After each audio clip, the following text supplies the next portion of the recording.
ყველა ადამიანს გაცილებით მეტი შეუძლია ვიდრე ავლენს ცხოვრებაში. ბავშვს ყურადღებას აქცევენ მაშინ, როცა რაღაც შენიშვნაა მისაცემი. ანუ როგორ უნდა მიხვდეს მშობელი ან მასწავლებელი, რომ ბავშვს რაიმე მიმართულებით აქვს ნიჭი? ცხოვრებაში წარმატებისთვის თურმე ეს ყოფილა პირველი ფაქტორი. ამ დროს შემოდის თამაში ფრაზა ნიჭიერია, მაგრამ ზარმაცი. როგორ შეგვიძლია სიზარმაცის განსაზღვრება? იმ ბავშვს, რომელსაც ძლიერი ნებისყოფა აქვს, იმას იმისი ძალაც აქვს, რომ არ აინტერესებს, მაგრამ ხათრის გამო და პასუხისგებლობის გამო მაინც სწავლობს.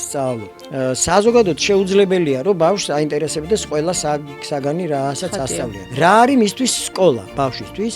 სკოლა არის ის, რომ ყოველდღე მიდის და წმუნდება თავის უვარგისობაში.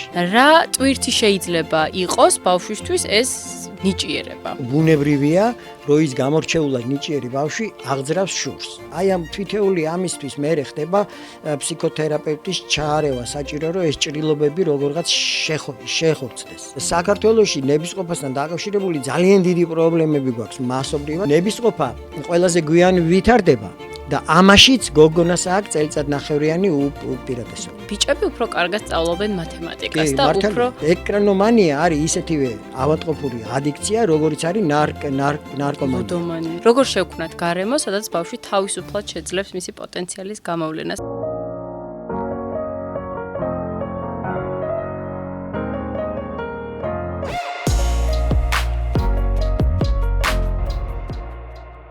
მოგესალმებით, თქვენ უყურებთ ნინი თალკს პოდკასტს. ეს არის ადგილი, სადაც დაგვხვდება საუბრები განათლებაზე, ფსიქოლოგიასა და ცვლილებებზე. მე კი მისი ავტორი ნინი გახლავართ. დღეს ვისაუბრებთ ერთ-ერთ საინტერესო თემაზე. ალბათ ყველას გვსმენია ცხოვრებაში ფრაზა ნიჭიერია, მაგრამ ზარმაცი. შეიძლება ეს ჩვენ მშობლებს ან მასწავლებლებს ჩვენთვისაც კი უთქვამთ. რეალურად უწყინარი ფრაზა არის, თუმცა ეს ნიშნავს, რომ ბავშვებიდან რაღაც იარლიხს გვაწებებენ. სწორედ ამ თემებზე ვისაუბრებთ ჩვენ დღეს, გავიგებთ რა არის ნიჭი, როგორ შეიძლება დაიკარგოს ნიჭი და როგორ შეიძლება ეს შეფარული იყოს სიზარმაცით.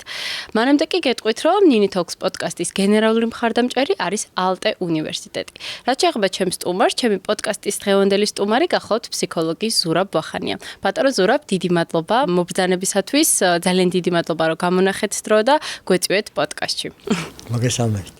იმედი მაქვს, რომ საინტერესო საუბრები შედგება დღეს ჩვენ შორის და ბევრ საინტერესო თემაზე ვისაუბრებთ. მოდი ცოტა ზოგადი შესავლით დავიწყოთ, სანამ გადავალთ უშუალოდ რატომ ვადებთ ბავშვს ამ იარლიხს, ზარმაცობის იარლიხს, მანამდე განსაზღვროთ ზოგადად რა არის ნიჭი.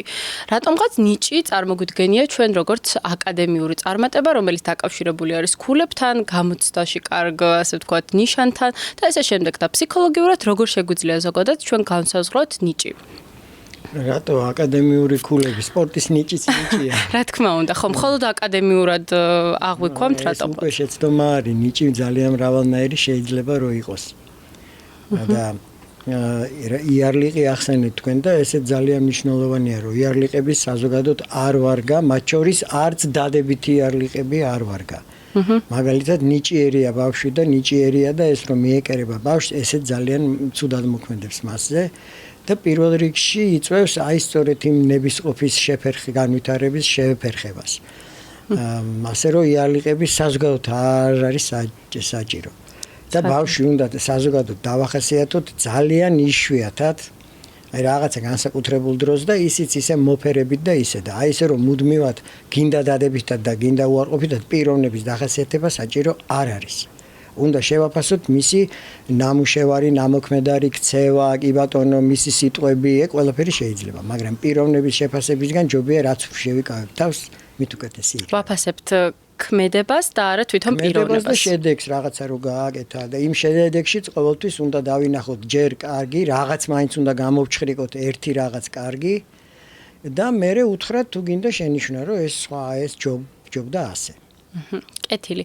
ნიჭიერება ზოგადად როგორ განსაზღვრავთ? ყველა ადამიანი იბადება ერთნაირი ნიჭით, თუ რა განსხვავებაა ზოგადად და ეს გენეტიკური ფაქტორია თუ საიდან მოდის მოკლედ ეს ფენომენი? ძირითადი მოდის დაავადებიდან, რა თქმა უნდა. თუმცა აქედან არ გამომდინარეობს, რომ მაშინვე იჩენს თავს. ზოგჯერ მაშინვე იჩენს თავს, ზოგჯერ ცოტა გვიან იჩენს თავს. და ყოფილა შემთხვევები, რომ 50 და 60 წლის ასაკში დაუწყია ადამიანს დაუშვათ მოთხრობების წერა ან ფერწერა.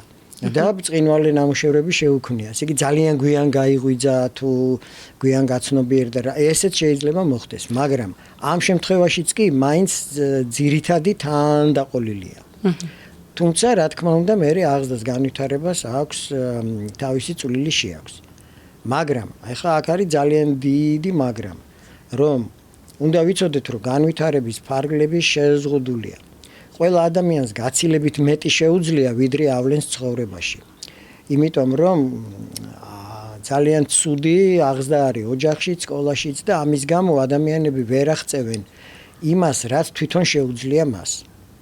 ნამდვილად შეიძლება 5-ჯერ და 10-ჯერ მეტი შეუძლია ადამიანს ვიდრე ის ცხოვრებაში ახორციელებს. მაგრამ აქედან არ გამომდინარეობს რომ ყველაფერი შეუძლია. ესე იგი გაცილებით მეტია ჩვენი შესაძლებლობები, მაგრამ მაინც შეზღუდულია. უსასრულო არ არის. და კიდევ განვითარება შეიძლება ნიჭის რაღაც დონემდე, მაგრამ ვინც დაიბადა ნიჭიერი, ისეთ დონემდე მაინც არ განვითარდება. და ეს რაზეა დამოკიდებული? მაინც მეტწილად გარემოზე. რა ვიცი, ხა ეგ უკვე გენეტიკაა თუ რა ქვია, მუცლის ყოფილი მის დროს ხდება რაღაც, არ ვიცი, ეს უკვე არავინ არ იცის, მე კი არა, არავინ არ იცის, მაგრამ ცხადია რომ არის გენეტიკურად თანდაყოლილი ძირითადი ნაწილი. და შესაბამისად, აი იმას ვინც ნიჭიერი დაიბადა, არ უნდა შევადაროთ. აი ეს შედარება საზოგადოდ, აი ეს იარლიყები არის ერთი ძალიან ცუდი რამე და მეორე ასევე ძალიან ცუდი რამე არის ვიღაცასთან შედარება.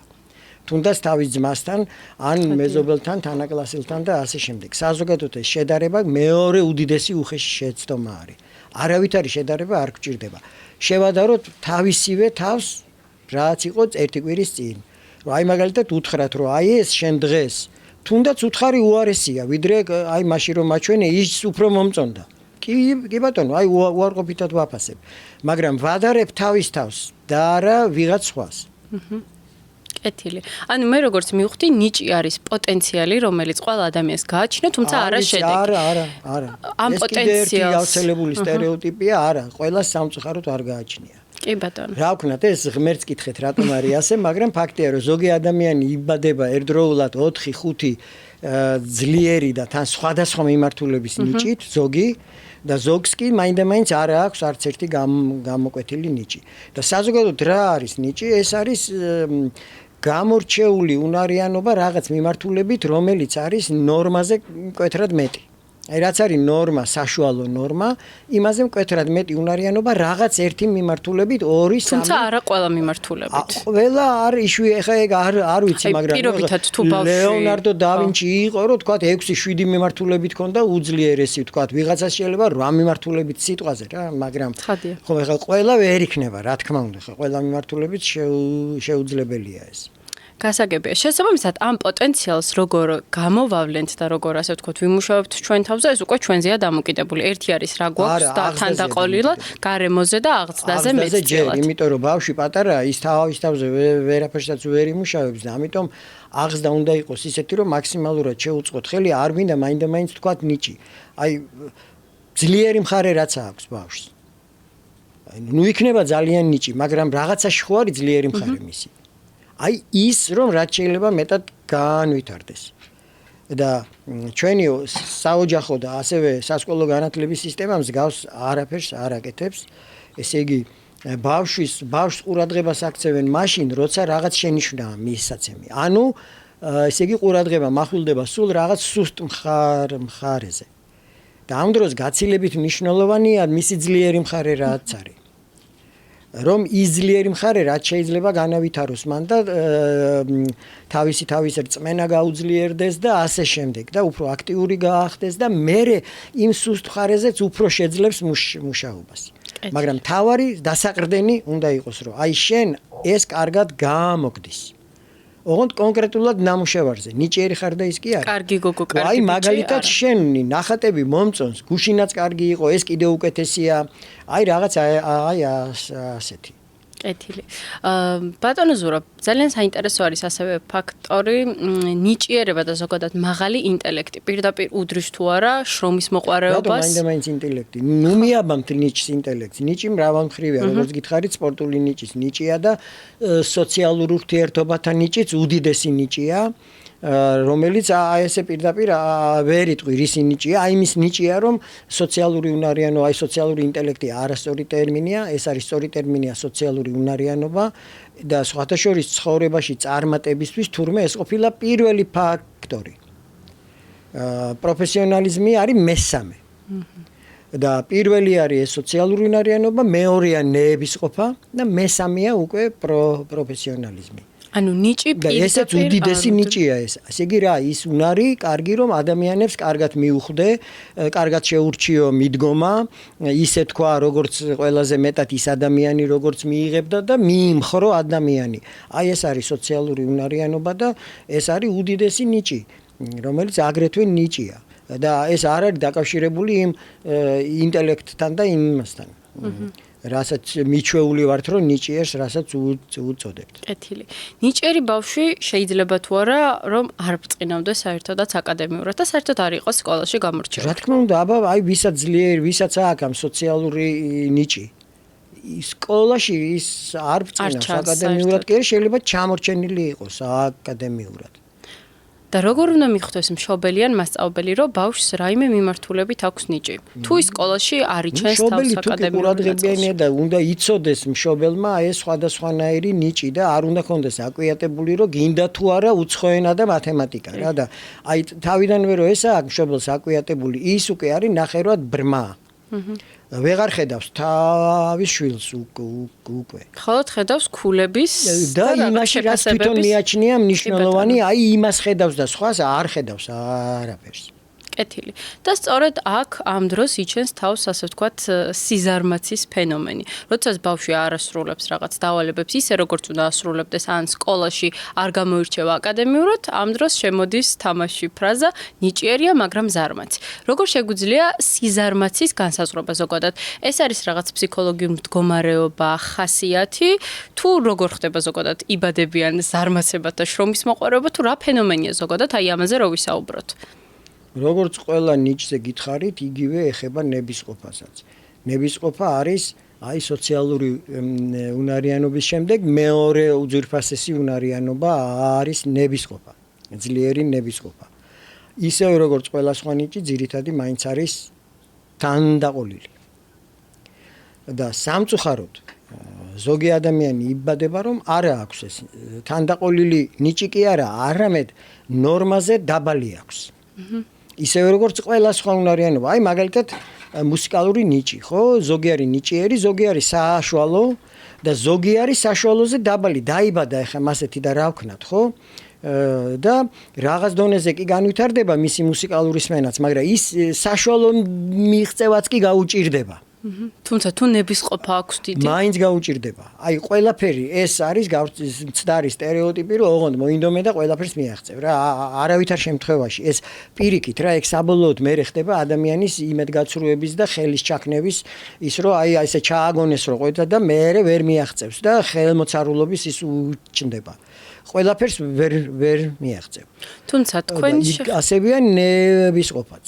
და აი ეს რო არის საყოველთაოდ გავრცელებული ADHD და ეგ არის შელამაზებული სახელწოდება, ეს ჰიპერაქტიული რაღაცა. სინამდვილეში ეს არის ნებისყოფის განვითარების ჩამორჩენა და ცნობილია რომ ამის ძირითადი ნაწილი თანდაყოლილია. დაიბადა მასეთი.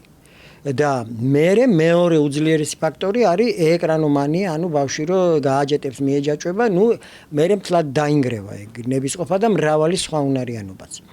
მაგრამ თანდაყოლილი მერე შეძენილი, მაგრამ ასე თუ ისე, ესე იგი მისი ნებისყოფის განვითარება არის შეფერხებული. და ნებისყოფა არის კრებითი ცნება. ერთი ცნებაა, მაგრამ მოიცავს რამდენიმე კერძო უფრო უნარს. ეს არის პირველ რიგში მოთმინება, მიზანდასახულობა, სიბეჯითე, შეუპოვრობა, ანუ შეუპოვრობა არის საქმის ბოლომდე მიყვანის ის რომ აი რომ წამოიწყო რაღაცა.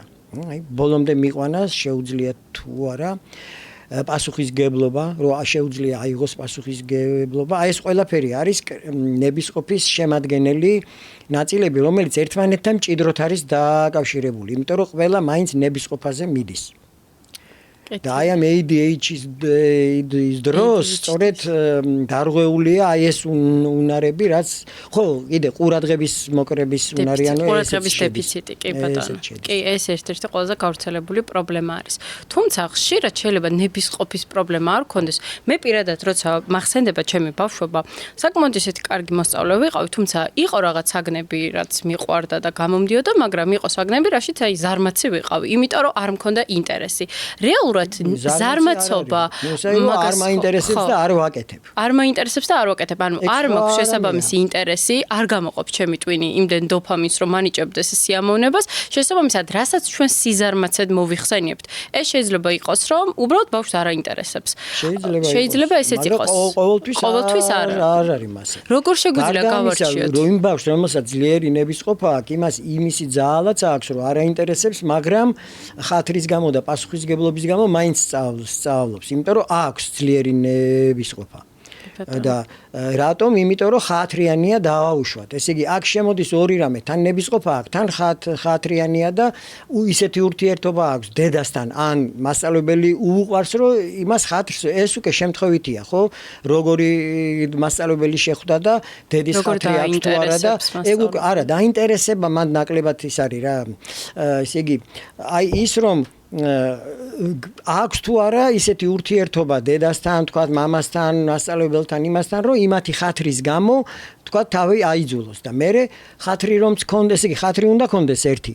მეორე ნებისყოფა რომ შეძლოს მე ამ ხათრის განხორციელება იმისი. რომც არ აინტერესებდეს. და საზოგადოდ შეუძლებელია რომ ბავშვს აინტერესებდეს ყველა საგანი რასაც ასწავლიან. ეს არ მოხდება ეს. და უფრო მეტიც ის საგანიც კი რომელიც მეტნაკლებად დაინტერესებს, იმ საგანშიც ნამდვილი ცოდნა თუ გვინდა, ნამდვილი ცოდნა არის ისეთი, ქვია აქტიური ცოდნა. აქტიური ცოდნა არის ისეთი ცოდნა, რომელსაც მე ჩემი ნებით შემიძლია გამოვიყენო. აი დამჭირდა და გამოვიყენე. ეს არის ცოდნის მაღალი დონე. შეიძლება ერთია რომ რაღაცა მახსოვს, ხო, ცოდნია. ხო და მაშ ის რომ მე რაღაცა ვიცი და მახსოვს, ეს არის დაბალი დონის ცოდნა. ის რომ მე გამოვიყენებ, როცა დამჭირდა, ეს არის მაღალი დონის და ამ მაღალი დონის მისაღწევად ერთადერთი გზა არის, ეს არის ვარჯიში. ამას ვერ გავექცევით. ესე იგი, რაც გინდა კარგი მოაზროვნე იყო და ის საკითხი კარგად გახსოვდეს და გააზრებულიც კონდეს, მექანიკურად კი არა, კარგად გააზრებული კონდეს, ხო? ვარჯიში თუ არ იყო, ვერ გამოიყენებ. მაშ ვარჯიში ყოველთვის მოსაბეზრებელია. მასწავლებელი ვერ დაინტერესებს ბავშვს. მუსიკოსი რო გამებს უკრავს, არ არსებობს სოფლიოში მეთოდიკა, რომ ყოველ დღე იმ გამების დაკვრა იყოს სახალისო. ხო და გამებს თუ არ დაუკრა, ვერ გახდები კარგად ვერ ისწავლი პიანოზე დაკვრას. მაშინ მე ვარჯიშს არაფერი არ ცulis და ამიტომ დავით გურამიშვილმა რო თქვა 304 წლის წინ რომ სწავლის ძირი მწარი არისო, ამას ვერ გავექცევით. მაგრამ თანამედროვე იმაში მოდაში არის 1000 შელამაზებული რაღაცა, ვითომ ეს ყალბი ჰუმანისტური ისინი რომ აი რო შეიძლება мотиваცია რაღაცა და ეს ყველაფერი არის სიყალბე. მაშ ოფლი თუ არ დაღვარე, კარგი ცოდნა არ იქნება. აი ეს არის ულმობელი და ეს რატომ არის? კითხეთ ღმერთს, 64-დან რო გამოაძევა ადამი რა უთხრა? ოფლითა შენითა, თუ არ იქნება ოფლი, თუ არ დაიღურება, ჩვენ 64-ში არ ვცხოვრობთ, ამ ქვეყნად ვცხოვრობთ. ამ ქვეყნის წესი ასეთია. ოფლის დაღვრის გარეშე კარგი შედეგი არაფერში არ იქნება. ანუ მივდივართ მაინც ნებისყოფა, ამიტომ არის ნებისყოფა უძვირფასესი ნიჭი. ახლა ის ნიჭიერია, მაგრამ ზარმაცია. აი ეს მანდ არის დასაზუსტებელი. ერთი რომ მასშტაბე ერთია რომ ზარმაცი იმის გამო რომ არ აინტერესებს, თუ იმის გამო რომ მართლა ნებისყოფა აქვს სუსტი. ეს ორი განსხვავებული რაღაც არის, ეგ ერთი არის დასაზუსტებელი. მეორე კიდე ნიჭიერი კი არ უნდა თქვა.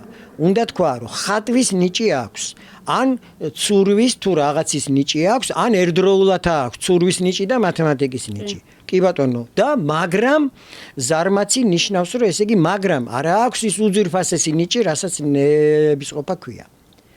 და ესე იგი ეს უნებისყოფო ადამიანი არანაკლებ უნიჭოა, ვიდრე ის, ვისაც უჭირს მათემატიკა.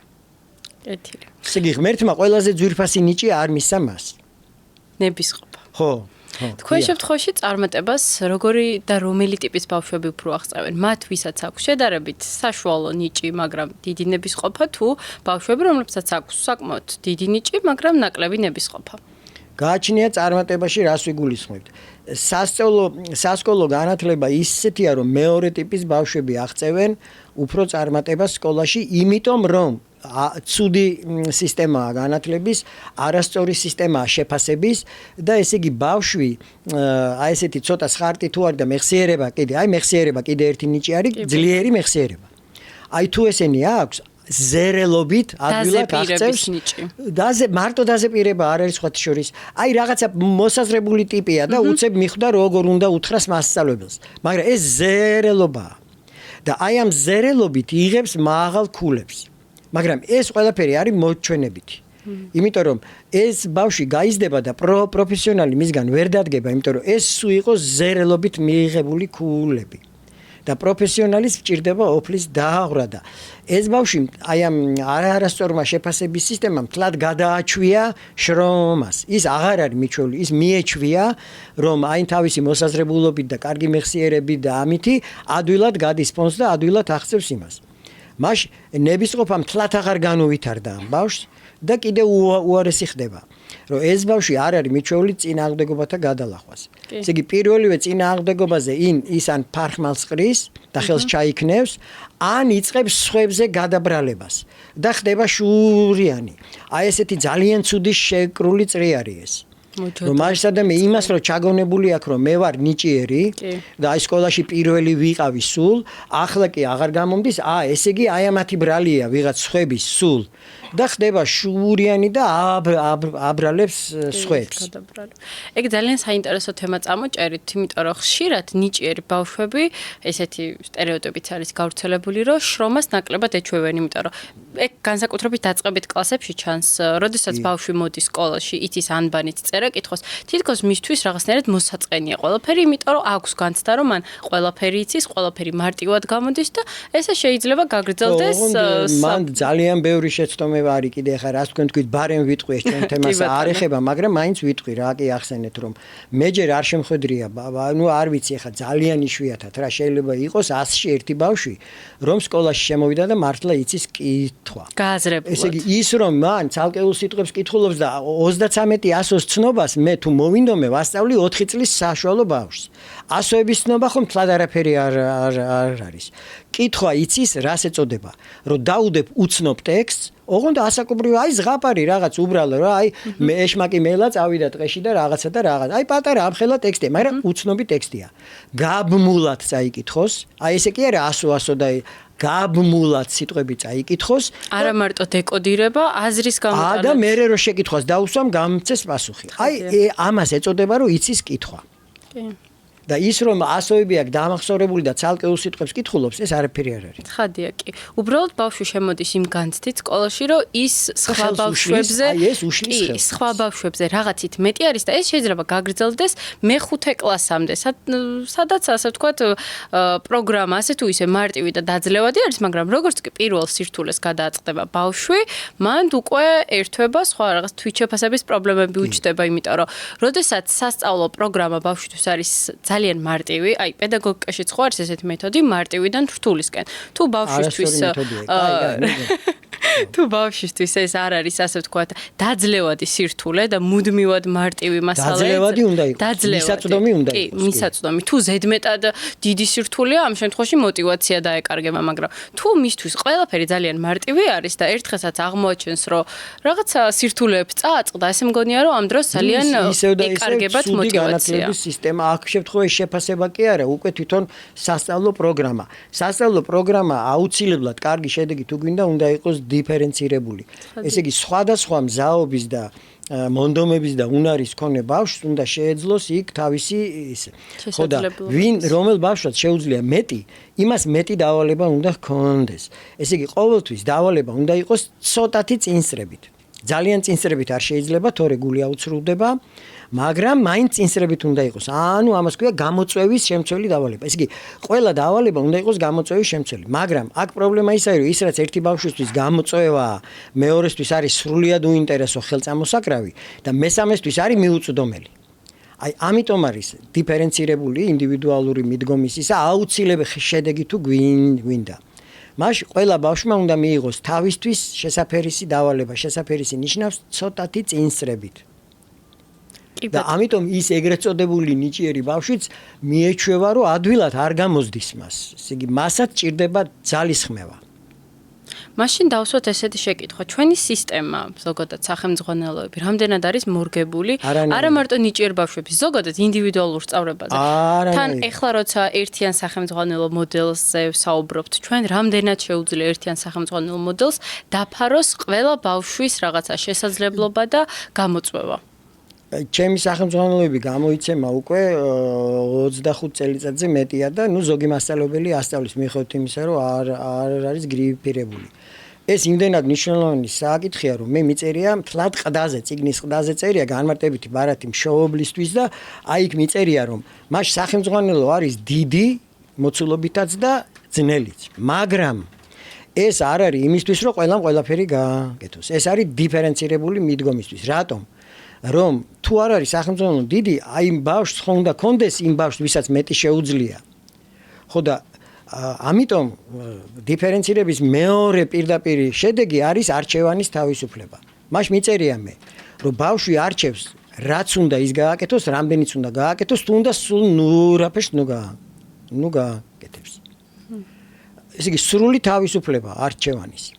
და ესეც კი მიწერია ყდაზე, რომ უფროს უკმაყოფილება, გამომეტყველებაზეც უკმაყოფილება არ უნდა შეეტყოს, რომ რატომ არ გააკეთე და რატომ მეტი არ გააკეთე და რატო შეგეშალა და რატო ვერ აკეთებ და ასე შემდეგ. ხო და მერე კლასში მაინც ყველაფერი ეს გაირჩევა, მაინც გაირჩევა ყველაფერი, მაგრამ ბავშვს აქვს არჩევანის თავისუფლება და აღმოჩნდა, რომ ზოგი ბავშვი შეიძლება იმდენად ძლიერი კი არ არის ამ დარგში, მაგრამ იმდენად ძლიერი აქვს ნებისყოფა და პასუხისგებლობა. მაინც გააკეთე. რომ ზის და აი მე მაგალითად ვიცნობ რა ბავშვებს, ჩემი ერთ-ერთი შვილი იყო მაგალითად მასე, რომ არ მოეშვებოდა სანამ ბოლოს შეიძლება შეშლოდა რაღაც, მაგრამ არ მოეშვებოდა, შეიძლებოდა ერთ დავალებაზე საათზე მეტი ემუშავა მესამე კლასში. ხო და ეს არის უდიდესი ნიჭი. აი ესეთი ძლიერი ნებისყოფა და პასუხისმგებლობა, მაგრამ ეს არ არის იძულება. ეს მისი არჩევანია. და ბავშვი ეჩვევა რას? აი სამოქალაქო საზოგადოების საფუძველია ეს, რომ თავისუფლება მოგანიჭე, მერე პასუხს აგებ შენს შედეგზე. არ იმეცადინე? ხო და შენვე არ იმეცადინე და არ გექნება კარგი შედეგი. აი ეს და ვინც იმეცადინა და მოინდომა, აი რა კარგად ისა და ასე შემდეგ. თანამედროვე სახელმძღვანელოები სამწუხაროდ არ ითვალისწინებს მაგ ინდივიდუალურ. არა და მე სულ მაგრიტიკებდნენ, ესე იგი გადაშლიდნენ ჩემ წიგნს და აბა ბავშვისთვის და ვიცი რომ ის ძნელია და ეს არის იმ ბავშვისთვის, ვისაც შეუძლია ამის ისა, ხო და რატო დავამუხრუჭო? აი ვეუბნები ახლა, შენი შვილი რო იყოს, მოგეწონებოდა რომ მისი განვითარება დავამუხრუჭო იმის გამო, რომ კლასის უმრავლესობას ეს არ შეუძლია? რატომ? ის ეგრეთ წოდებული ნიჭიერი ბავშვი არის საქართველოს მომავალი. ხო და იმას ყველანაირად ხელი უნდა შეუწყო, ისევე როგორც იმ სხვასაც, ყველას უნდა შეუწყო ხელი, რომ თავისი მაქსიმუმი განავითაროს. კი. და ამისთვის უნდა იყოს მრავალფეროვანი დავალებები. თანაც მრავალფეროვნება არ არის მარტო სიძნელის მრავალფეროვნება, თემატიკური მრავალფეროვნება. აი ასეთი ინდივიდუალური მიდგომისთვის დაუშვებელია ერთფეროვანი სახელმძღვანელო და ერთფეროვანი დავალებები. ესე იგი, მაგალითად მათემატიკის წიგნს გადაშლი და სულ რიცხვები და ან ფორმულები, ეგ არის კატეგორიულად დაუშვებელი ესა რა. უნდა იყოს მრავალფეროვნება, უნდა იყოს ნახაზები, ტექსტური ისინი, ვისაც ენობრივი უნარი აქვს ძლიერი, მაგრამ რიცხვები არ უყვარს, იმ ბავშვმა უფრო ტექსტებით უნდა ისა, მერე ნახაზები, სქემები, სივრცითი ფიგურები, მაშ აი რაც შეიძლება მრავალნაირი ბავშვისთვის, რომ ნახოს იმ ბავშვმა, რომ თლათ არა ვარ უნიჭო ამ იმაში. რომ აი ეს ჩემთვის შესაფერისი რაღაცა მოძებნე. ალგებრის ნაწილში არ გამოდის, იქნებ გეომეტრიაში. ხო და რაც შეიძლება მეტად უნდა მისცე ამისი საშუალება და მე მოსაბეზრებელი არ უნდა იყოს. ეგ სულ გაუთავებლად ერთტიპური რო არის დავალებები, თქვა ქართულში რომ სულ ტექსტის ისა და მე შინაარსი მოყევი და მე გისა და მოსაბეზრებელია ესა რა კიდე ყველაფერთან ერთად. ამიტომ უნდა იყოს მრავალფეროვანი დავალებები, სხვადასხვა სიძნელის და სხვადასხვა მიმართულების. კი ბატონო, ნიჭიერება ზოგადად ბატონო ზურაბ სპეციალური საჭიროება ითვლება, ხო? მაინც ანუ ნიჭიერი ბავშვები სპეციალური საჭიროების მქონე პირებად ითვლებიან, ხო? სისტემა რამდენად, აი თქვენ როგორც აი განათლების სფეროს რაღაცა წარმომადგენელი და ჩახედული ხართ, ასე ვთქვათ, შიდა სამზარეულოსაც გარკვეულწილად იცნობთ. სისტემა როგორ პასუხობს ზოგადად ნიჭიერი ბავშვების მოთხოვნილებებს და მოთხოვნებს? არ პასუხობს, გარდა იმისა, რომ წრე თუ სკოლა მოახერხა, წრე გახსნა და ის წრე ყოველთვის ფასიანია, ხო და იმის მაგივრად რომ სახელმწიფომ ხელი შეუწყოს. ესე იგი, მთელი ბიუროკრატიული პროცედურაა, რომ გაფორმდეს ჯერ ის წრე. მერე უნდა კიდე მშობელმა ფული გადაიხადოს. და მერე იქიდან უნდა რაღაცა ჩამოიჭრას იჯარის თუ რაღა, მოკლედ არის საწვალებელი რაღაცა არის იმის მაგივრად, რომ სახელმწიფომ თქვას, რომ ბავშვო, მოდი შენ ოღონდ ისწავლე დამატებით რაღაცა და ყველაფერს და უფასო კიდე წიგნებს გაჩუქებ და ისა, მაგის მაგივრად მშობელს აწვება ტვირთი. აი ეს არის დაუშვებელი. და ამის გამო ძალიან ცოტა სკოლაა, სადაც აი ესეთი წრეები მუშაობს.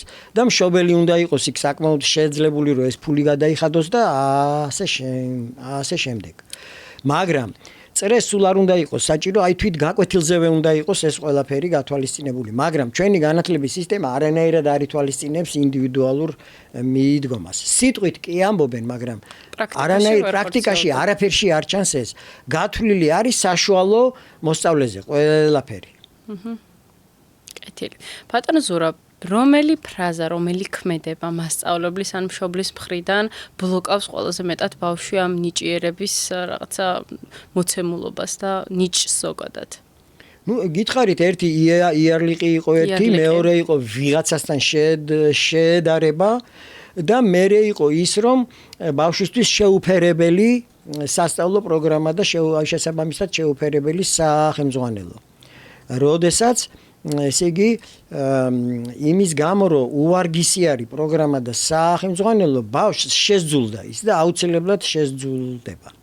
თქვენც იცით როგორ გძულდათ თქვენ მაგალითად ფიზიკა, ქიმია და ასე შემდეგ. ხო გძულდათ პირდაპირ, ხო? ეს იყო ჩვეულებრივი სიძულვილი. ხო და ასე არის, ეს ჩვეულებრივი ამბავია, იმიტომ რომ იმისის სწავლა შეუძლებელია. აი დღეს მაგალითად, ხო, ერთ-ერთი საძულველი საგანი არის ისტორია. იმის მაგივრად, რომ ისტორია იყოს ძალიან საინტერესო და რამხელად ისტორიას რამხელად ანიშნულება აქვს, ხო, ამ პიროვნების აღზრდისთვის, ხო და აქ პატრიოტიზმიც არის, მოქალაქეობაც არის და რა ვიცი, რამდენი რისაა, ხო, ისტორიას. მაგის მაგივრად არის ერთ-ერთი ყველაზე ფიზიკაზე საძულველი საგანია ხშირად, იმიტომ რომ აი არა, უცებ გაიგებთ მაგას რა, გადაშალეთ მე-7, მე-8, მე-9 კლასის ისტორიის წიგნი, გადაშალეთ და წაიკითხეთ და ნახავთ, რომ იმის სწავლა კი არა, წაკითხვა არის შეუძლებელი. ხო, ცოტა ისეთი შთაბეჭდილება გრჩება, რომ სხვა ენიდან არის გადმოთარგმნილი, ძალიან რთული სინტაქსია. არა, მაგის ხო და მარტო სინტაქსი არა, ნუ აი ტექსტები არის ისეთი, რომ აი არ არის ეს ბავშვის სამყარო რა, ეგა რა. ხო და აი ეს ყველაფერი იწევს იმას, რომ ძულს ბავშვს. ხო და რო შეძულდა ერთი საგანი და მეორე, მერე იმას თლად აუცრუვდა გული. აი ეს არის რა და რა არის მისთვის სკოლა ბავშვისთვის? სკოლა არის ის, რომ ყოველდღე მიდის და წმუნდება თავის უვარგისობაში. რომ არ ვარგი ვარ მე არც ისტორიაში, არც ფიზიკაში, არც იმაში, არც ინგლისურში არ ვარგი ვარ და ესე იგი რა, მაშინ ეგ სკოლა არის საძულველი და ქუჩაში უნდა წავიდეს ბავშვი და აი პირდაპირ უბიძგებს ბავშვს გარეთ, რომ იქ მერე ნარკოტიკები ეძიოს და აზარტულ თამაშებს მიეჯაჭვოს. ხო, რეალურად ხო სკოლა არ პასუხობს ამ ინდივიდუალურ საჭიროებებს, რაც დღესაც და წარსულშიც არა მარტო ინდივიდუალურს, მე ახლა რასაც ვლაპარაკობ, ეგ საზოგადო საშუალო ასაკობრივსაც კი აღარ შეესაბამება უკვე. იმიტომ რომ აი ეს სახელმძღვანელოები საშუალო ბავშვისთვისაც ყოვლად ის არის მიუღებელი. კეთილი.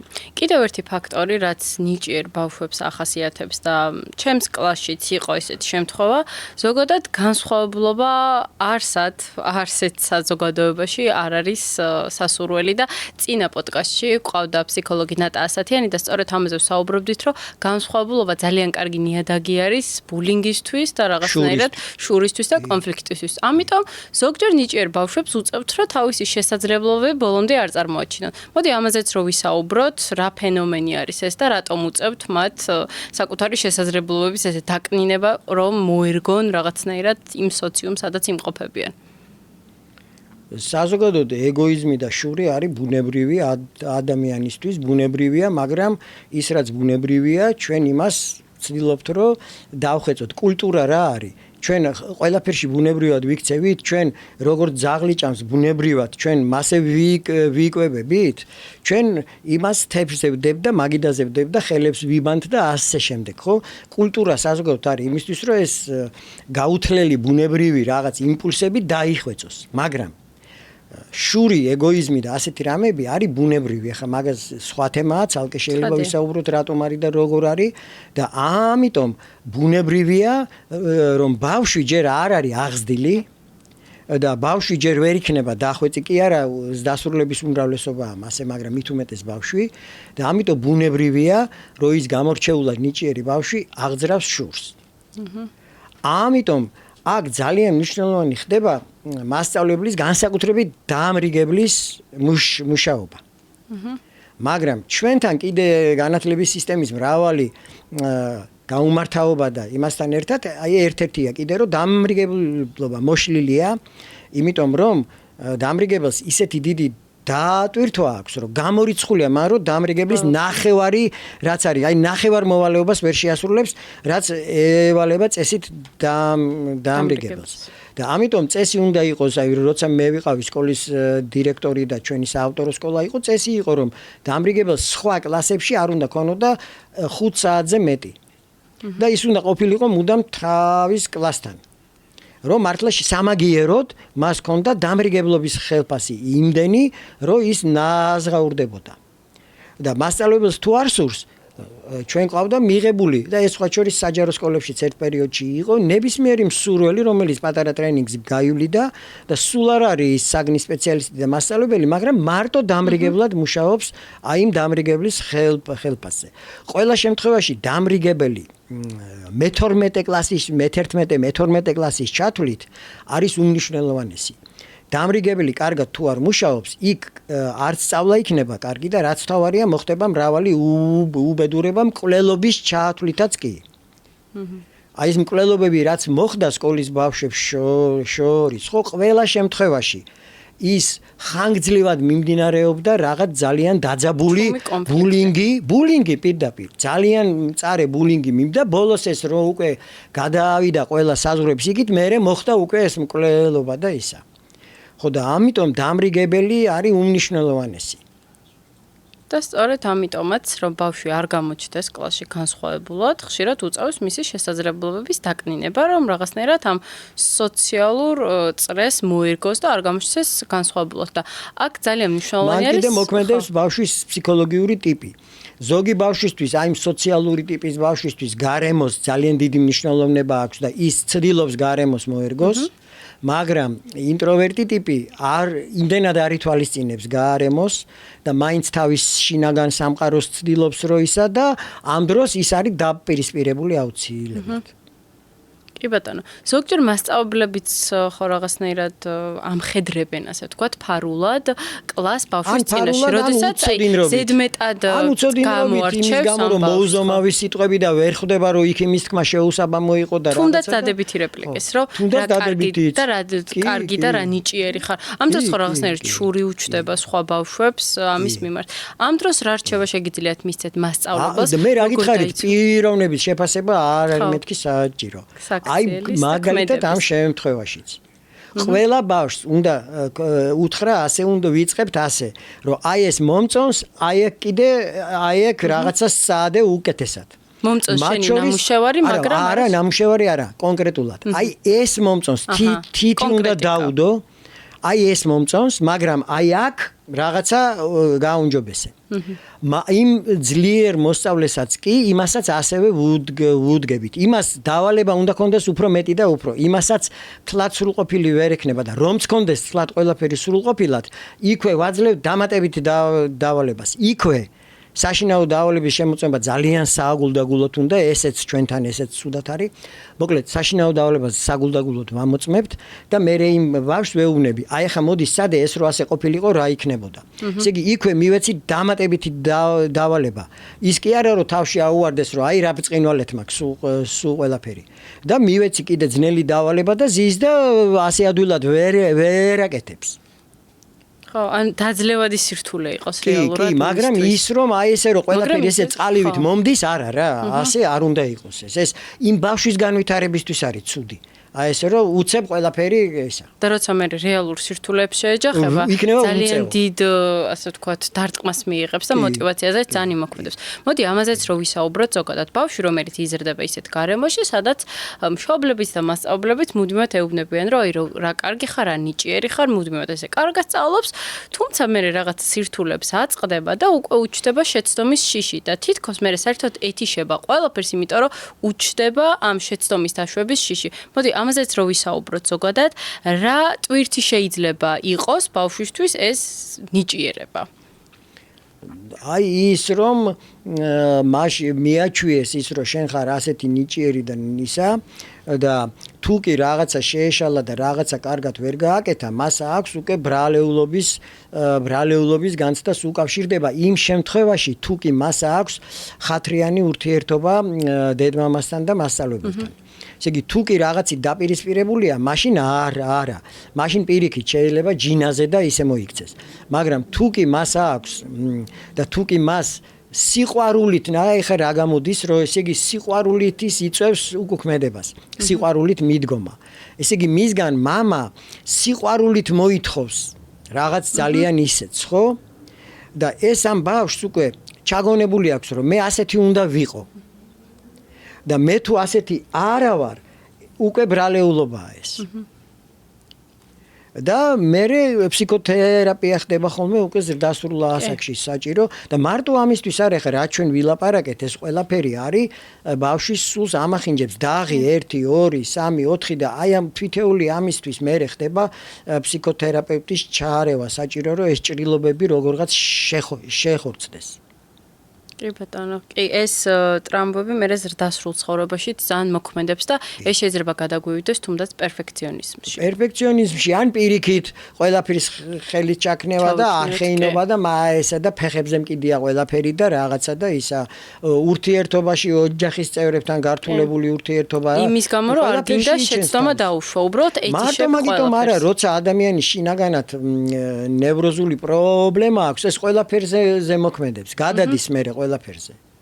კეთილი. მოდი ცოტა რო ვისაუბროთ პერფექციონიზმზეც. ბავშვი რომელიც მუდმივად იზრდება იმ განცდით, რომ ძალიან ნიჭიერია და მუდამ აქვს ის განცდა შინაგანად, რომ მე შეცდომა არ უნდა დაუშვა ყველაფერი. და ამას მისგან სიყვარულით ითხოვენ. თუ არ ითხოვენ სიყვარულით და თუ კი მაშინ არ ექნება პერფექციონიზმი.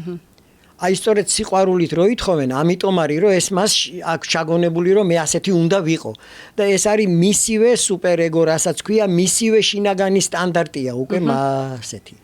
იმიტომ რომ თუ კი მას უხეშად და ძალდატანებით სთხოვენ ამას, მას უჩნდება მით უმეტეს მოზარდობის ასაკში უჩნდება პირიქით, რომ აი ჯინაზე არ ვიქნები მასე. მაგრამ როდესაც ამას თხოვენ სიყვარულით, ხო? მას უკვე ეს აქვს გაშინაგანებული, ანუ ინტერნალიზაცია ქვია ამას და ეს შინაგანი ხმა არის უკვე მისი, რომ მე ასეთი უნდა ვიყო, თუ არა და მე ვარ დამნაშავე და ჩემი ბრალია, რომ მე რაღაცას ისე არ ვაკეთებ. კეთილი. მოდი პერფექციონიზმზეც რო ვისაუბროთ. და მე ხდება პერფექციონიზმი. პირდაპირ გადადის უკვე მე პერფექციონიზმში. ეს ფსიქოლოგიურად რატომღაც ჩვენ საზოგადოებაში და მე სხვათა შორის ძალიან ისეთი გარკვეული წლები ვიძახდი რომ ვარ პერფექციონისტი და ეს მეგონა რომ ძალიან კარგი რაღაცა იყო. თუმცა რეალურად ამ ბოლო დროს გავიცანი ერთ-ერთ კვლევას და ეს რეალურად ფსიქოლოგიური დარღვევა არის პერფექციონიზმი. გაჩნია ცნებას უნდა ყველა მეცნიერებაში ცნება ყველა უნდა იყოს კარგად. მოდი განსაზღვროთ მაშინ პერფექციონიზმი რას გულისხმობს. უკეთესისკენ მისწრაფება ეს არის ადამიანის ძალიან კარგი თვისება რომ არ კმაყოფილდება, ესე იგი თვითკმაყოფილების მაგივრად მას აქვს სულ გაუნჯობესების და სრულყოფილებისკენ მისწრაფება, ეგ არის უძვირფასესი ადამიანური თვისება. მე მაგალითად ჩემ ნამუშევრებს რა ვიცი რამდენჯერ აი გამოქვეყნებაც კი არ მიყვარს, იმიტომ რომ გამოქვეყნების მერე ვეღარ შევცვლი და ესე იგი სულ ვცდილობ გამომჯობესო და ის და ასე შემდეგ. მაგრამ ახლა აქ არის მაგრამ, რომ როცა ეს გადადის მეტის მეტობაში, უკვე ხდება პერფექციონიზმი. ესე იგი რა არის პერფექციონიზმი? რომ ეს იმდენად უკვე ის არის უკიდურესობაში გადასული, რომ ადამიანს უსპობს ყველანაირ სილაღეს და მაგრამ პერფექციონიზმი მარტო ის კი არ არის, მე ჩემს დარგში ვთქვი, მაგრამ ჩვეულებრივი ტიპური პერფექციონისტული, აი მაგალითად ცნობილი ფრაზა დრო ფულია. რას ნიშნავს ეს ფრაზა? რომ ესე იგი ყოველი წუთი გამოიყენე იმისთვის, რომ შენი საბანკო ანგარიშმა მოიმატოს. თუ არა და ფუჭად დაკარგულია ის შენი წუთი. აი ეს არის შინაარსი, ხო ამ ფრაზის. ეს არის ტიპური ბიზნესმენის პერფექციონიზმი. ესე იგი განუწყვეტელი სრბოლა და აი რომ მისდევს სულ ისე რომ დროფულია და ამას უთქვის საშუალება რომ არ აძლევს თავის თავს. და თუ კი მისცა თავის თავს ამის საშუალება, მერე წუხს ამაზე. სინდისი აწუხებს. მერე სინდისი ქეჯნის, რომ მე როგორ ვქენი ეს რომ აი ეს დრო გავაცდინე ფუჭად. და რატო ავყევი იმ იმპულსს? ესე იგი აი ეს უკვე არის გადასული სიმახინჯეში, რომ ადამიანი არის მუდმივად დააძაბული უკვე და სულ მისდევს რაღაცას. ერთს დაასრულებს, მეორეს იწყებს და ანუ რეალურად ის ხო არის რომ ვნების სიმტკიცე შენებაშია და არა აშენებული ტკბობაში. ანუ პერფექციონისტი ადამიანი ზოგადად ვერ იღებს სიამოვნებას პროცესისგან და მაშინაც კი როცა 10-დან 10 შედეგს დადებს, მაშინაც კი არ არის ბოლომდე რაღაც კმაყოფილი. ეს უბრალოდ რაღაც ფსიქოლოგიური პრობლემა არის. კი და აი იქიდან მოდის რაც ბავშვობაში სიყვარულით გაშინაგანებული ის რომ შენ უნდა იყო აი ასეთი. რაღაც სურათ ხატებს რა შეგიქმნის ოჯახი შენ. ძალიან მაღალ სტანდარტებს. კეთილი. და პერფექციონიზმის შემდეგ რაღაცნაირად გადავდივართ უკვე მეორე ცნებაზე, პროკრასტინაციაზე. და ამასენ წავგითხა ერთი ფრაზა, რომ რეალურად პერფექციონიზმი არის შეფარული პროკრასტინაცია. მოდი პროკრასტინაციაზეც რომ ვისაუბროთ რეალურად, რა მოჯადოებული წრე არის ეს და სხვა შორს ძალიან ბევრს დასრულს ჩემს გარშემოც ახასიათებს ეს ფენომენი და მოდი ვისაუბროთ, რომ ჩვენი მსმენელისთვის უფრო მარტივად აღსაქმელი იყოს, რაზე ვსაუბრობთ. მე მგონი უფრო ხშირად არ არის პერფექციონიზმის გამო ეს და უფრო ხშირად ეს არის იმის გამო, რომ ისევ მივდივართ ნებისყოფამდე. აი ესე იგი მაშინ ნებისყოფის გამო ვერ ახორციელებს ადამიანი რაღაცას და გაუცნობიერებლად მაინც ხვდება რომ ვერ აკეთებს და ვერ აკეთებს იმიტომ კი არა რომ არ შეუძლია ნებისყოფის გამო. თორე იმის უნარიანობა შეიძლება სააკმარისი აქვს, მაგრამ ნებისყოფა და ვერ აკეთებს, ხო? და ამიტომ არის მე ეს გადავდებ, აი მე გავაკეთებ, მე ვთქვათ რაღაც სხვანაირად გავაკეთებ რაღაცას და ესე გადავიდა. ესე იგი მე მგონი უფრო მაგის ყოველთვის საქართველოში უფრო მეტად ნებისყოფის პრობლემა, იმიტომ რომ საქართველოში ნებისყოფასთან დაკავშირებული ძალიან დიდი პრობლემები გვაქვს მასობრივად და განსაკუთრებით მამაკაცები. ხა რატომ მამაკაცებში მეტად ამას კიდე ცალკე ახსნა აქვს, ეს კიდე ცალკე თემაა, მაგრამ ნუ ფაქტია რომ მამაკაცებს კიდე უფრო გაცილებით მეტად ვიდრე ქალებს. რატომ მაინც ორი სიტყვით? ნუ ცალკე ვთქვათ ეს. ხო და მაშ აი ეგ ნებისყოფის პრობლემა უფრო მეტად არის ხოლმე მანდ. და საზოგადოდ ეს ნებისყოფა არის ასეთი თურმე, აი ხა ჩვენ საუბარშიც გამოჩნდა და უბრალოდ პრაქტიკოსმა მასწავლებელმა ვინც ცოტა გამოცდილია, ყველა მისის რაოდენ მნიშვნელოვანია ნებისყოფა, ხო? აი ხა ძალიან უცნაურ პარადოქსს გეტყვით, რომ დღევანდელი განსაკუთრებით ფსიქოლოგიური თეორიებში არც ერთში თქვენ ნებისყოფას ვერ ნახავთ. ესე იგი იქ არის სხვადასხვა ცალკეული კომპონენტები ნებისყოფის რაღაცა და ისიც სხვა სახელით, როგორიც არის თქვა თვითკონტროლი და თვითრეგულაცია და რაღაცა, მაგრამ ეს არ ამოწურავს არავითარ შემთხვევაში ნებისყოფა გითხარით არის ძალიან კრებითი და იმას ყველაფერს მოიცავს, თან ერთად მოიცავს. ხო და მაშ ერთადერთი თეორია, რომელშიც ეს ცნება დამუშავებული, ეს არის ჩვენი განწყობის თეორია. აი საფუძვლიანად ღრმად არის დამუშავებული რა არის ეს ნებისყოფა. აი ძალიან ისე რომ გითხრათ მარტივად, ეს რა არის რომ მაშ ყველა იმ თეორიის თავარი პრობლემა არის ის, რომ იმათ გონიათ ყველას, რომ ქცევა იმართება გონებით ან გრძნობებით. აი ზოგი ამბობს გრძნობა უფრო მნიშვნელოვანია, ზოგი ამბობს გონება უფრო მნიშვნელოვანია, დავგეგმე რაღაცა, მერე ზოგი იტყვის რომ იქ გრძნობა შემოიჭრა და იმანაურია და რაღაცა. მაგრამ აი ხა მთავარი არის რომ გრძნობა ეს გონებრივი გეგმები, აზრები, სტრატეგიები, განზრახვები და გრძნობები ეს ყველაფერი არის ცნობიერი. განწყობის თეორია ეწყება იმით რომ ცნობიერება არ მართავს ქცევას. ქცევას მართავს განწყობა, რომელიც არაცნობიერია. ჩვენ განწყობას ვერ ვაცნობიერებთ. და განწყობა აღძრავს და მერე მართავს ქცევას. და ის გონებრივი ისინი და გრძნობები და ყველაფერი არის გაცნობიერებული. მე შეიძლება ვიცი რომ ეგ საჭიროა. მაგრამ არ ხორციელდება ის რატომ? იმიტომ რომ განწყობაში არ არის გადასული. ახლა რატო არ არის განწყობაში გადასული? აი პირდაპირ ეს არის ნებისყოფა. კლასიკური განმარტება ჩვენი განწყობის თეორია ეს არის ნებისყოფა რა არის? ეს არის მაშინ ჩვენ ხო ვთქვით რომ ქცევას ვერ მართავს ცნობიერება, ხო? განწყობა მართავს ქცევას. ასევე განწყობა მართავს ცნობიერებასაც. ჩვენივე ცნობიერებასაც მართავს განწყობა. ანუ არაცნობიერი მართავს. მაგრამ ცნობიერებას აქვს ძალა, რომ უკუზემოქმედება მოახდინოს განწყობაზე, ანუ გადააყალიბოს განწყობა. აი ეს არის ნებისყოფა. მაშინ ნებისყოფა არის ცნობიერების ის ძალა, რომ უკან იმოქმედოს განწყობაზე და როგორც მიაჩნია, ისე გადააყალიბოს განწყობა. აი ეს არის. ამის მერე გადავა ქცევაში. თუ არა და გეცოდინება ერთი თვე, ორი თვე და გადადებ და იქნება ეს შენი ცოდნა რომ ასე საჭიროა და ვაპირებ მე ამას დაგეგმილი მაგ და ეგ ყველაფერი არის ინფორმაციის დონეზე. იცი რომ ეს ასეა, მაგრამ არ ხორციელდება. იმიტომ რომ არ გადასულა განწყობაში. განწყობაში რომ არ გადასულა, იმიტომ რომ ნებისყოფა არის სუსტი. კეთილი, თუმცა ყოველ შემთხვევაში ხო ნებისყოფასთან არ გვაქვს პრობლემა. თუნდაც აი თქვენ რაც ახსენეთ, ეხლა თქვენ სახელმძღვანელობთან დაკავშირებით, რომ აი ძალიან ბევრჯერ შეგიძლიათ გადახედოთ გამოქვეყნებამდე. ესეც ხო რაღაც, როდესაც აი მიელტვი რაღაცა საუკეთესო ვერსიას და აი ამის გამო გემართება პროკრასტინაცია, რომ გეშინია უბრალოდ რომ არ დაუშვა შეცდომა და ამის გამო აჭიანურებ რაღაც. ის გამო არ არის. მე უბრალოდ მირჩევნია რომ უკეთესი რო იყოს და ეგ ცნობილი ის არის გოეთეს უყვარდა ძალიან ეს აფორიზმი საუკეთესო კარგის მტერია. კი. კი ბატონო. ხო, რეალურად პროკრასტინაციის მიზეზი პერფექციონიზმიც შეიძლება რომ იყოს და შეიძლება იყოს, მაგრამ უფრო ნებისყოფ ყოველ შემთხვევაში საქართველოში უეჭველად უფრო მეტად ნებისყოფა. ძალიან საინტერესო თემა წამოჭერით კაცებთან მიმართებით და აუცილებლად უნდა გკითხოთ, რატო ახასიათებთ კაცებს უფრო მეტად პროკრასტინაცია, ანუ რა ფსიქოლოგიური პროკრასტინაცია არა, ნებისყოფის სისუსტე. რატო? რა ფსიქოლოგიური რამდენიმე მიზეზი აქვს ამას. პირველი როდის უნდა დავიწყოთ ამაზე ლაპარაკი, ხო? საზოგადოდ გენდერული განსხვავება იწყება გარდატეხის ასაკიდან. მანამდე თითქმის არ არის არც ერთი მიმართულებით არ არის განსხვავება მანამდე გოგონებსა და ვაჟებს შორის. და პირველად სასქესო პირველად იწყება ეს. ახლა გოგონას აქვს რამდენიმე უპირატესობა. ეს ჯერ ვლაპარაკობ თელ სოფლიოში რაც არის. პირველი უპირატესობა ეს არის წმინდად ფიზიოლოგიური.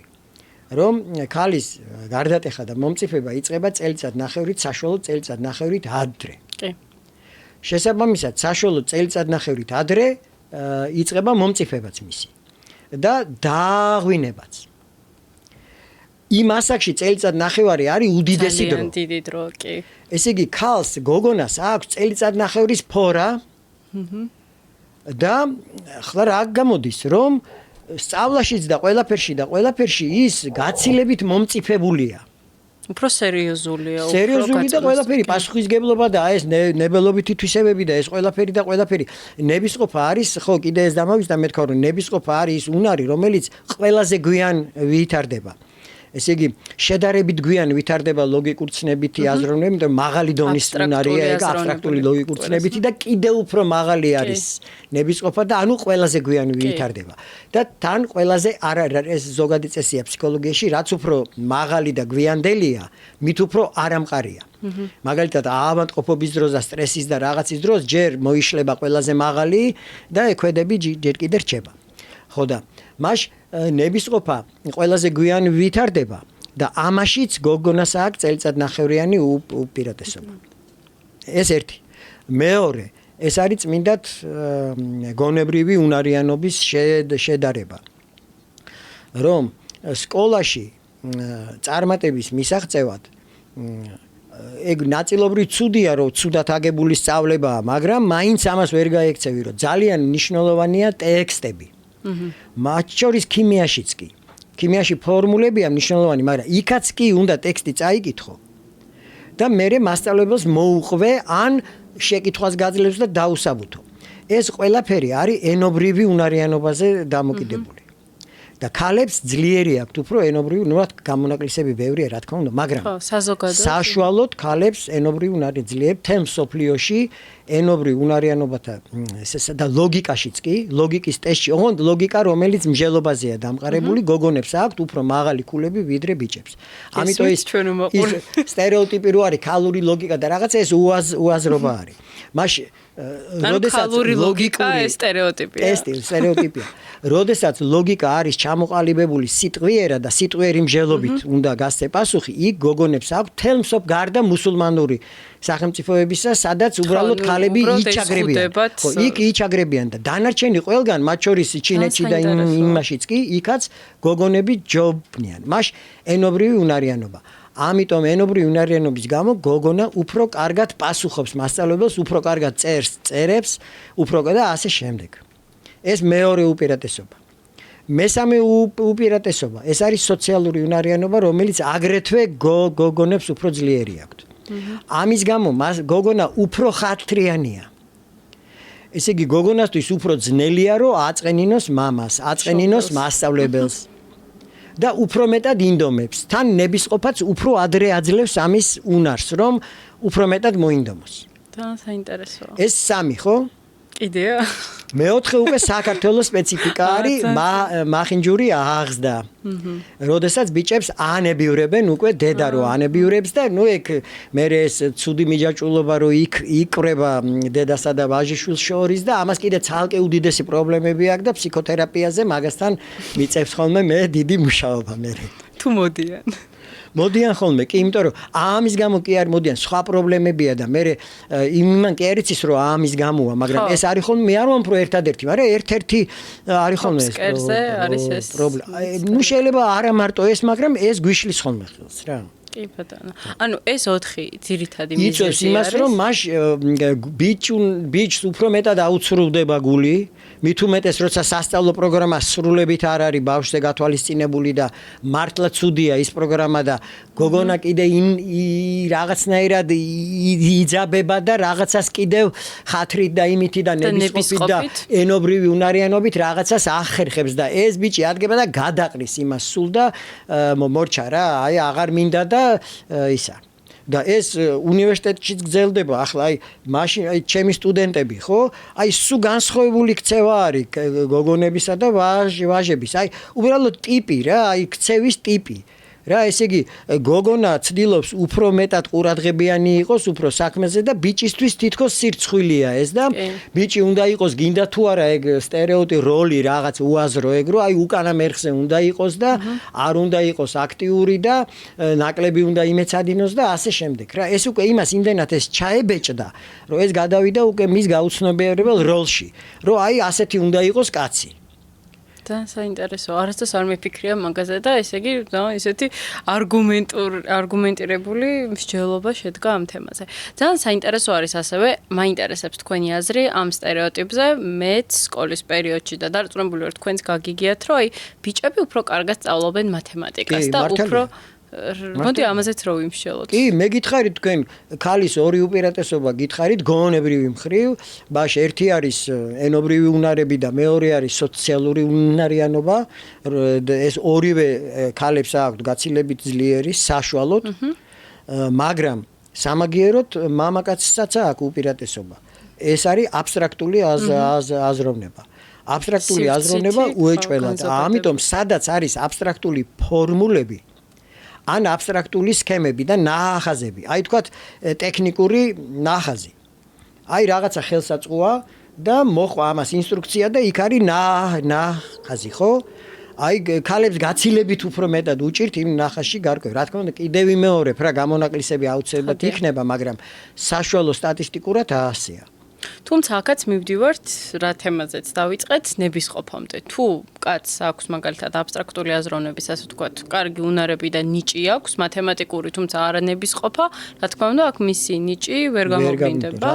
და შეიძლება რომ ქალბატონმა, გოგონამ აჯობოს, ვისაც აქვს შედარებით მაღალი ნებისყოფა. თუმცა ზოგიერთ ქალს ის აბსტრაქტული აზროვნებაც არანაკლები აქვს.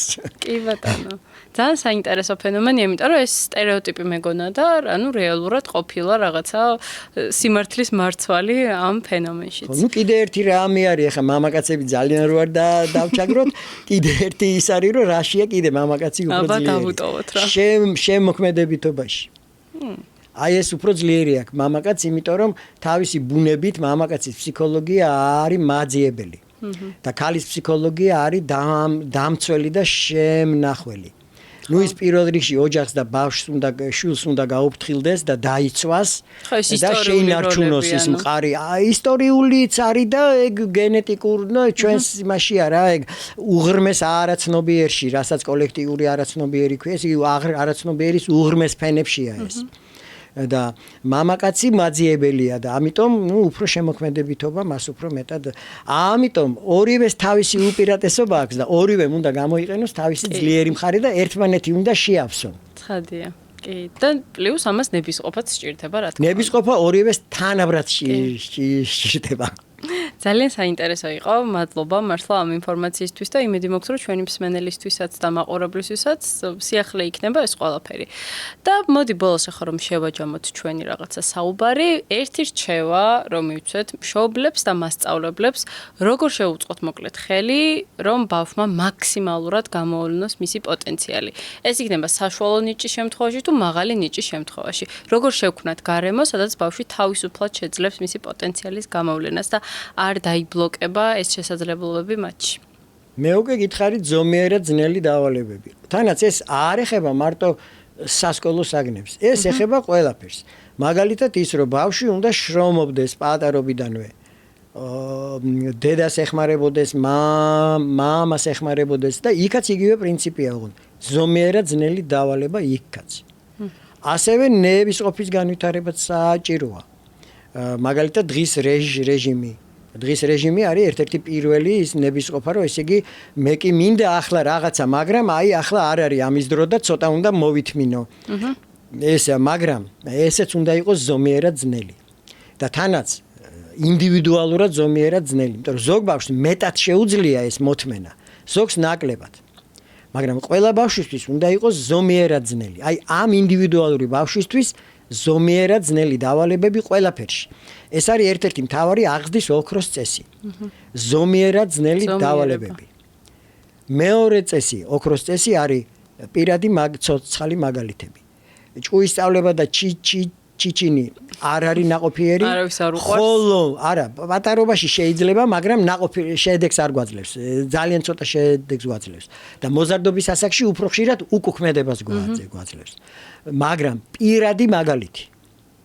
მაშინ მშობელი უნდა აჩვენებდეს ავტორიტეტი ვინც არის. დედა, მამა თუ ბებია იქნება თუ მასწავლებელი, ის უნდა იყოს პირადი მაგალითი იმისა, რომ როგორ უნდა მოიქცე შენ. და როგორ უნდა იმეცადინო, როგორ უნდა იშრომო, როგორ უნდა იყო მოწესრიგებული და ასე შემდეგ. მაშინ პირადი მაგალითი და ზომიერად ძნელი დავალებები. და ნუ მესამე კიდე აუცილებელი, ნუ ის რომ რაც შეიძლება უნდა მოვარიდოთ გაჯეტებს ბავშვი. იმიტომ რომ ბავშვი თუ გაჯეტეს, მიეჯაჭვა, იქ მორჩა. აი ჩათვალე რომ არა მარტო ნებისყოფა. გონება, ენობრივი უნარები, სოციალური უნარიანობა მორჩა, აი ყველაფერი მოისპობა. ესე იგი ეს ეკრანომანია არის ისეთივე ავადმყოფური ადიქცია, როგორიც არის ნარკომანია. ნებისმიერი ხო და აზარტომანია, ფსიქოლოგიურად ერთ და იგივე მექანიზმია. დამოკიდებულება ყველა შემთხვევაში. ავადმყოფური მიჯაჭვულობა, რომელიც უკვე გადადის 1000 სიმახინჯეში. და აღარ ვითარდება უკვე ეს არაფერი, ამიტომ მას ჯერ პირველი პირობა, ყველაზე პირველი არის გაჯეტების ამის ამ შხამის მოშორება. თუმცა ძალიან რთულია, ცოტა რეალურები რომ ვიყოთ. დღეს იმდანაც შემოჭრილი არის гаджеტები ჩვენ ცხოვრებაში. სასწავლო სივრცეშიც კი უკვე დაფების ნაცვლად მონიტორებს ვიყენებთ და უკვე ძალიან მოკლედ ინტეგრირდა ციფრული სამყარო საკლასო ოთახშიც კი. რამდენად შესაძლებელი არის რომ ზოგადად гаджеტებთან რაღაცნაირად ჯანსაღი დამოკიდებულება ჩამოგვიყალიბდეს, იმიტომ რომ ეს ხო რეალურად დღევანდელი ჩვენი მოცემულობა არის, რაც ვერ გავექცევით. ჯანმოს მონაცემებს გეტყვით. ეხლა მე ამაზე ვწერდი როდის, იცი? 1999 წელს საერთაშორისო ჟურნალში გამოაქვეყნე მე ეგ სტატია, როდესაც აი ახალი შემოსული იყო საქართველოში ყოველდღიურში ესა და ხალხს ეგონა რომ აი ეს არის რაღაცა ღვთაებრივი. ხო და მაშინ გამოაქვეყნე საერთაშორისო ჟურნალში ეგ სტატია ფსიქოლოგიური კუთხით. ამის მერე დღეს უკვე ჯანმო, ანუ მედიცინა წერს უკვე ფსიქოლოგიაზე კი აღარ არის ლაპარაკი. სამედიცინო ჯანმრთელობაზეა უკვე ლაპარაკი. მას რა პირდაპირ რეკომენდაცია აქვს, რომ 1 წლამდე საზოგადოდ არ შეიძლება, 1 წლამდე, 2 წლამდეც თითქმის არ შეიძლება. 2 წლიდან სკოლამდე არის მაქსიმუმი 1 საათი. ეს არის მაქსიმუმი. კარგია თუ სულ არ იქნება. მაგრამ 1 საათი არის მაქსიმუმი. და მერე უკვე მკაცრი კონტროლით რომ რას აკეთებს ბავშვი. აი თუ აკეთებს საქმეს, ჩვენს ოჯახში იყო საქართველოში ერთ-ერთი პირველად კომპიუტერები და ერთი კი არა, 3 კომპიუტერი ქონდა ჩვენ. აი ძველი კომპიუტერი რო არც უნახავთ, აი ძველი პირველი თაობის კომპიუტერები. ხო და მეც და მუშაობდი და ჩემი მეუღლე და ჩემი შვილი კიდე უფროსი უკვე მუშაობდა სულ. მაგრამ ჩვენ ყველანი ვაკეთებდით საქმეს. და იმ ჩემს არც ერთ შვილს და არც მეორე შვილს თავში არ მოსვლიათ, რომ თამაში ჩააწეროს იქ. და რაღაც სულელურად დაახარჯოს დრო. აი არც კი მონდომებიათ ეს. ხო, მაგრამ რაცა პატარა ბავშვზე საუბრობთ. ამიტომ არის ასაკი, მე რა გითხარით რა ასაკამდე მეთქი. ხო. ხო და ეხლა ჯანმო რო გეუბნება იმ ნორმატივებს სამედიცინო ჯანმრთელობის მხრივ, მაგის ხო და ეგ არის ამ მაგრამ ფსიქოლოგიურად ძნელია ეგ რატომ არის ახლა ძალიან ძნელი.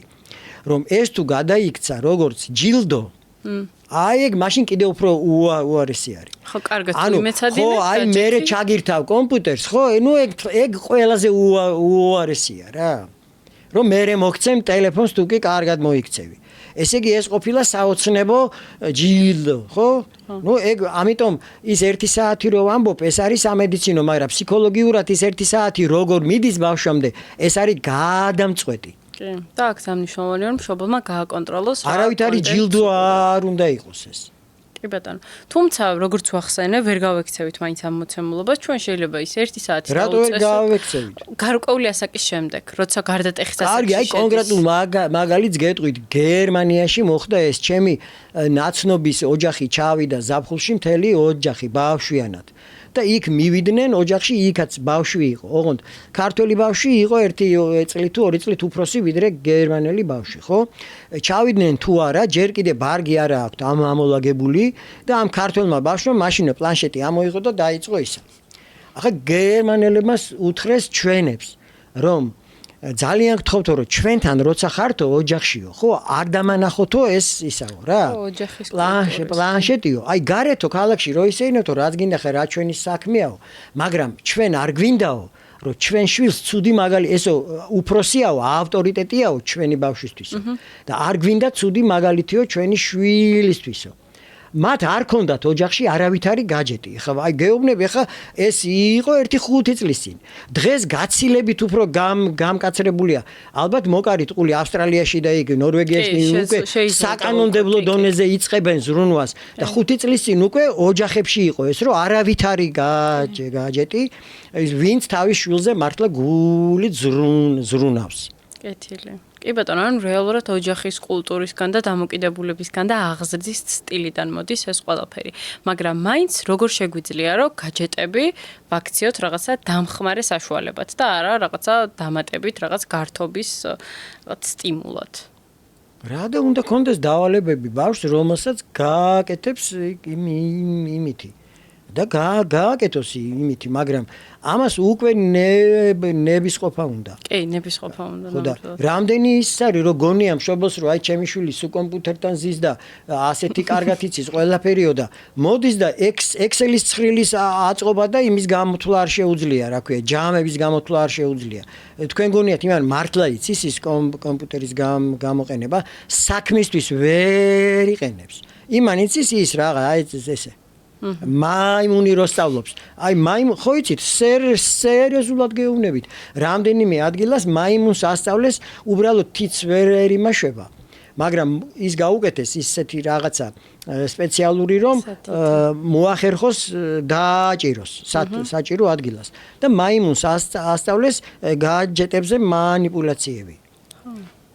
არაფერი არ არის ეგა, მაგას 3 წლის ბავშვი, საშუალო 3 წლის ბავშვი ყველა აითვისებს. იმიტომ რომ გეუბნები მაიმუნის სწავლობს და არაფერი არ არის ეგა. ხო, ცოტა არასასიამოვნო შედარება, მაგრამ ნუ რეალობა. ფაქტია რომ ასეა და კეთილი. მოკლედ რომ შევაჯამოთ ჩვენი საუბარი, თქვენ გამოყავით 3 ოქროს წესი, რითიც შეგვიძლია რომ ჩვენ მშობლებს, მასწავლებლებმა რაღაცნაირად ხელი შეუწყოთ ჩვენი ბავშვის რაღაც პოტენციალის ჯანსაღ განვითარებას. კი ბატონო. არა მარტო ნებისყოფას, ეს ჯანსაღი განვითარება ყველაფრისთვის არის.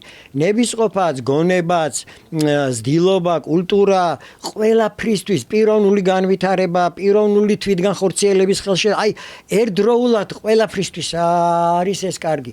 ჯანსაღი აღს და ერთდროულად ყველაფერს ააჯანსაღებს. შრომის სწავლა, ნებისყოფის განვითარება და მესამე რა იყო? გაჯეტები. გაჯეტები. კი ბატონო, მეც გაჯეტების თაობა ვარ და ცოტა არ მომეწონა.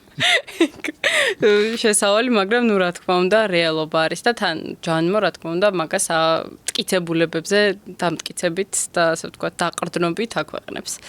ძალიან სასიამოვნო იყო თქვენთან საუბარი, ძალიან ბევრ თემას შევეხეთ, ვფიქრობთ, ეს არ იყო მარტო ნიჭიერია ზარმაციას თემას, შევეხეთ პერფექციონის, პროკრასტინაციას და ჩემთვის სიახლე რაც იყო ეს ქალების და მამაკაცების რაღაც განსხვავება, გენდერული განსხვავება. შესაბამისად, როგორი მცდარი ყოფილა ის თეორია, რომ ქალი და მამაკაცი ყველაფერში ერთნაირია. რა თქმა უნდა, უდიდესი ნაწილი ერთნაირია. ეს ფემინისტებს არ მოეწონებათ ახლა. არ მოეწონებათ, კაია, იმაზეა ჩატარებული, რა ქვია, ერთი თვის ჩვილებზე არის ჩატარებული და ერთი თვის ჩვილი უკვე განსხვავებული იმას გაძლევს. რაღაცა განვითარების. ხო, გამორიცხულია რომ ერთი თვის ჩვილზე გარემო მოახდინოს, ხო, ის ხო პირდაპირ რაც დაიბადა იმას გიჩვენებს, ხო? და ექსპერიმენტები არის დიდი სტატისტიკით ჩატარებული. კეთილი. ძალიან დიდი მადლობა მობრძანებისთვის. ვფიქრობ, რომ ჩვენი მსმენელი და მაყურებელი ძალიან ისიამოვნებს ამ ეპიზოდს, იმიტომ რომ ბევრ თემას შევეხეთ. ეს ეპიზოდი არ ეხებოდა მხოლოდ ბავშვებს, ზრდასრულებსაც რეალურად შეუძლია დაინახოს ის იარლიყები, რასაც ბავშვობიდანვე აწებებდნენ და როგორ მოქმედებს ეს მათ ფსიქიკაზე შემდგომ. შესაბამისად, გაგვიხარდება თუ გაგვიზიარებთ თქვენ შეფასებას კომენტარების სახით. არ დაგავიწყდეთ არხის გამოწერა, დალაიქეთ ვიდეო და გამიზიარეთ თქვენი შეფასება. მე კი მომდევნო შეხვედრამდე გემშვიდობებით.